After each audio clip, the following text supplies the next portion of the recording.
পাতলু নাকি অনেক বেশি ঝাল খেতে পারে, আজকে পুরো ঝালের গোডাউন ঢেলে দেবো ব্যাং ভাজির ভিতরে। দেখি ও কেমন করে খায়। এই তো পাতলু চলে এসেছে। ভাই নে নে, তোর জন্য আমি অনেকগুলো ব্যাং ভেজে নিয়ে এসেছি, নে নে খা এগুলো। আরে বাপরে বাপ, মোটু তো অনেক সুন্দর করে নিয়ে এসেছে, তাড়াতাড়ি করে আমি খাওয়া শুরু করে দেই। ওর রে কি সুন্দর স্বাদ ব্যাং ভাজিটি, তাড়াতাড়ি করে আমি খেয়ে ফেলি। এ কি রে, এত ঝাল দিলাম তারপরে ওর কিছু হচ্ছে না। দাঁড়া দাঁড়া, খবর আছে তোর। এই তো এই বাস্কের ভিতর থেকে তাড়াতাড়ি করে মরিচের গুঁড়ো বের করি, এখন তুই মজা বুঝবি পাতলু।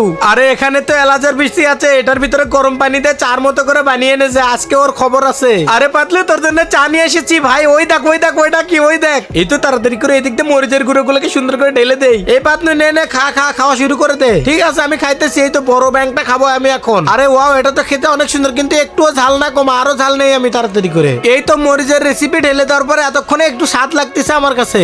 আরে শালাই কয় কি, আমি এতগুলো মরিচ ঢেলে দিলাম তারপরে বলে ঝাল নাই, আবার ও ঝাল নিল। দেখি আমি একটা খেয়ে দেখি, তা ওরে বাবা রে, এটা তো ঝালে পুরো মুখ জ্বলে গেল আমার। আরে বাপরে, আমি তো এই পানি আবার খেয়ে ফেললাম। তোমরা আমার মোটু ভাইয়ের জন্য সাবস্ক্রাইব করো।